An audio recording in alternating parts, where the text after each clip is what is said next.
ইন্নাল হামদুলিল্লাহ আলহামদুলিল্লাহি রাব্বিল আলামিন ওয়াসসালাতু ওয়াসসালামু আলা রাসূলিল কারীম আউযু বিল্লাহি মিনাশ শাইতানির রাজীম বিসমিল্লাহির রহমানির রহিম ইয়া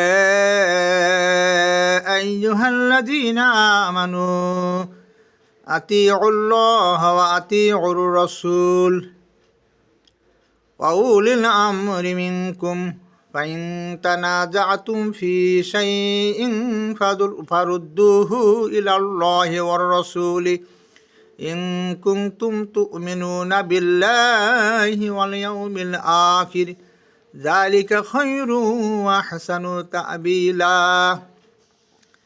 আল্লাহ ঈমানদারদেরকে ডাক দিয়ে বলতেছেন সূরা নিসার 59 নম্বর আয়াতে, হে বিশ্বাসী লোকেরা, তোমরা আল্লাহর আনুগত্য করো, রাসূলের আনুগত্য করো, আর তোমাদের মধ্যে যে নির্দেশদানের অধিকারী অর্থাৎ নেতা বা আমির আছে তার আনুগত্য করো। ফাইন তানাজাতুম ফি শাইইন ফারুদ্দুহু ইলাল্লাহি ওয়ার রাসূলি, যদি এই আল্লাহর আনুগত্য, রাসূলের আনুগত্য আর নেতার আনুগত্য করতে গিয়ে যদি কোনো মতবিরোধের সৃষ্টি হয়, মতবিরোধ তৈরি হয়, আল্লাহ বলেন ফারুদ্দুহু ইলাল্লাহি ওয়ার রাসূল, তাহলে আল্লাহ এবং রাসূলের বিধানের দিকেই ফিরে আসো। ইন কুনতুম তু'মিনুনা বিল্লাহি ওয়াল ইয়াউমিল আখির, যদি তোমরা আল্লাহর প্রতি এবং আখিরাতের প্রতি ঈমান এনে থাকো তাহলে তোমরা কী করো, আল্লাহ এবং রাসূলের বিধানের দিকেই ফিরে আসো। যালিকা খায়রুন ওয়া আহসানু তা'বীলা, এটাই হলো উত্তম এবং পরিণামে উৎকৃষ্ট। এখানে স্পষ্ট দেখেন আল্লাহ বলছেন আতিউল্লাহ, আল্লাহর আনুগত্য করতে হবে। আনুগত্য কি? অনুকরণ করা, মানে আল্লাহ যা বলেছেন সেই কথাগুলো মেনে চলা। ও আতিউর রাসূলা, রাসূলের আনুগত্য করো। ও উলিল আমরি মিনকুম, এখানে কিন্তু উলিল আমরি মিনকুম এই শব্দের আগে কিন্তু আতিউন শব্দটা আসেন নাই, আল্লাহ ব্যবহার করেন নাই। এখানে কি বলছে, বুঝাইছেন যে যদি নেতা, আমির, দলের প্রধান যদি ওই আল্লাহ এবং রাসূলের আনুগত্য করে তাহলে তোমরা ওই দলের নেতার আনুগত্য করো। আর যদি দলের নেতা আল্লাহ এবং তার রাসূলের আনুগত্য না করে তাহলে কিন্তু তার আনুগত্য করা যাবে না। আর এরপর বলছেন যদি এই নেতা এবং আল্লাহর বিধিবিধানের সাথে, আল্লাহর আনুগত্যের সাথে, রাসূলের আনুগত্যের সাথে যদি মতবিরোধ হয়, আল্লাহ বলছেন তোমরা আল্লাহ এবং রাসূলের দিকেই ফিরে আসো। অর্থাৎ আল্লাহ এবং রাসূল যে বিষয়টা যেভাবে বলেছেন তোমরা সেভাবে তোমরা কী করো, পালন করো, যদি তোমরা আল্লাহর প্রতি এবং আখিরাতের প্রতি ঈমান এনে থাকো। আর এই যে আল্লাহর দিকে এবং রাসূলের দিকে ফিরে আসা, আল্লাহ বলছেন যালিকা খায়রুন, এটা উত্তম, ওয়া আহসানু তা'বীলা, এবং পরিণামে উৎকৃষ্ট। তাহলে এখানে আমরা অনেক সময় এই উলিল আমরি বলতে কি বুঝি? এই উলিল আমরি বলতে আমরা যেটা বুঝি, যেটা আল্লাহ বোঝাতে চেয়েছেন, আল্লাহ বললেন ওয়ালতাকুম মিনকুম উম্মাতুন ইয়াদউনা ইলাল খায়রি ওয়া ইয়া'মুরুনা বিল মা'রুফি ওয়া ইয়ানহাউনা আনিল মুনকার ওয়া উলাইকা হুমুল মুফলিহুন। আল্লাহ বলতেছেন তোমাদের মধ্যে এমন একটি দল থাকা দরকার যারা মানুষকে ইয়া'মুরুনা বিল মা'রুফি, মানুষকে কি করবে, সৎ কাজের আদেশ দিবে, ওয়া ইয়ানহাউনা আনিল মুনকার, অসৎ কাজ থেকে নিষেধ করবে। তিনি একটা দল থাকা দরকার, সৎ কাজের আদেশ দিবে, অসৎ কাজের নিষেধ করবে।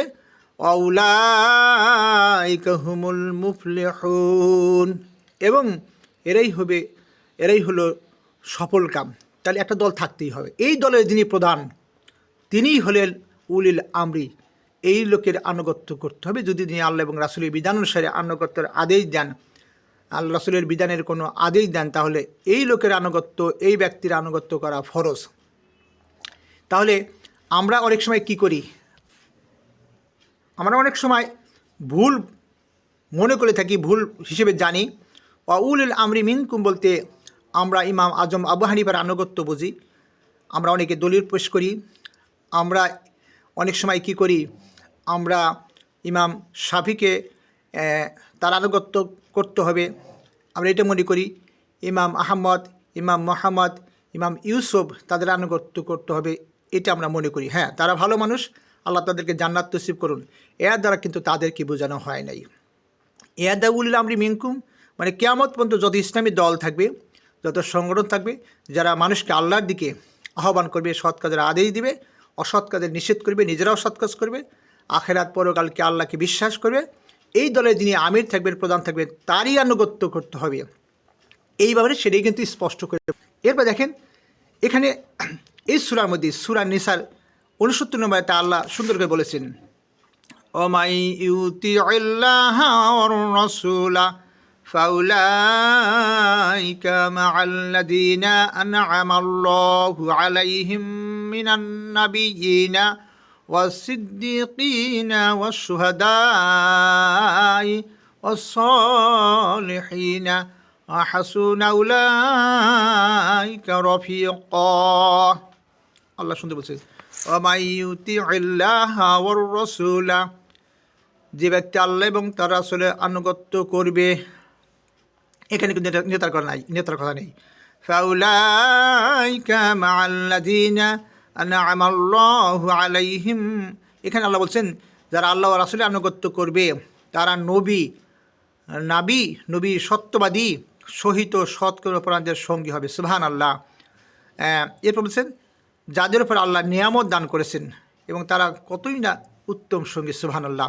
আপনি যদি আল্লাহর আনুগত্য করেন, রাসূলের আনুগত্য করেন, তাহলে আপনি চারটি কথা এখানে বলছেন, নবীদের, সত্যবাদীদের, শহীদদের এবং সৎকর্মপরায়ণদের সঙ্গী হবে। যাদের উপর আল্লাহ নিয়ামত দিয়েছেন, দান করেছেন, এবং এরাই হলো উত্তম সঙ্গী। তাহলে আমাদের আল্লাহ ও রাসূলের আনুগত্য করতে হবে। আর নেতা যদি কোনো দলের নেতা, ইসলামী আন্দোলনের নেতা যদি আল্লাহ এবং রাসূলের বিধানের নির্দেশ দেন, তাহলে সেই নেতার আনুগত্য করতে হবে। এখানে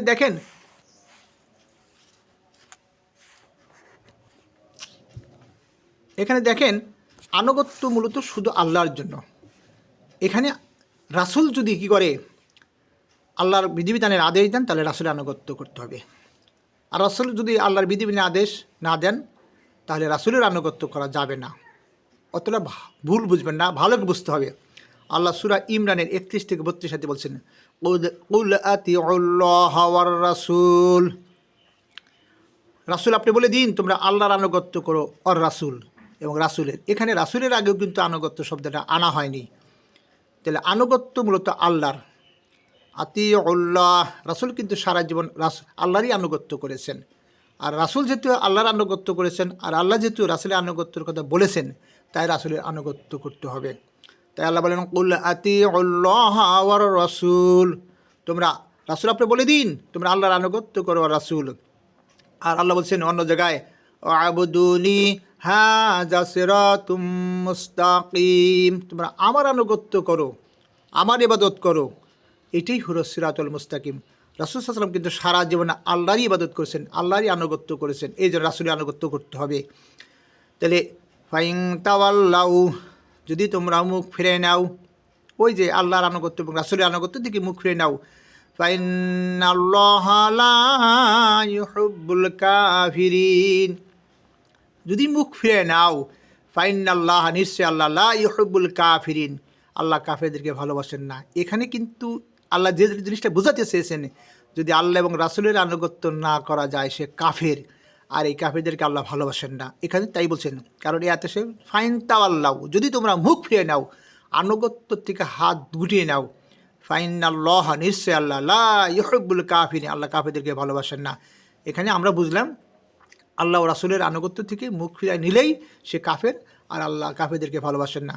আল্লাহ রাব্বুল আলামিন আমাদের সবাইকে আল্লাহ এবং তার রাসূলের আনুগত্য করার জন্য তৌফিক দান করুন। আর বর্তমানে কিয়ামত পর্যন্ত যত ইসলামী দল থাকবে, যারা আল্লাহ এবং রাসূলের বিধিবিধান প্রতিষ্ঠার জন্য চেষ্টা করবে, সেই দলে যিনি আমির বা প্রধান থাকবেন, সভাপতি থাকবেন, তার আনুগত্য করা ফরজ। আল্লাহ রাব্বুল আলামিন এই বিধিবিধানের আলোকেই আমাদের সবাইকে চলার জন্য তৌফিক দান করুন।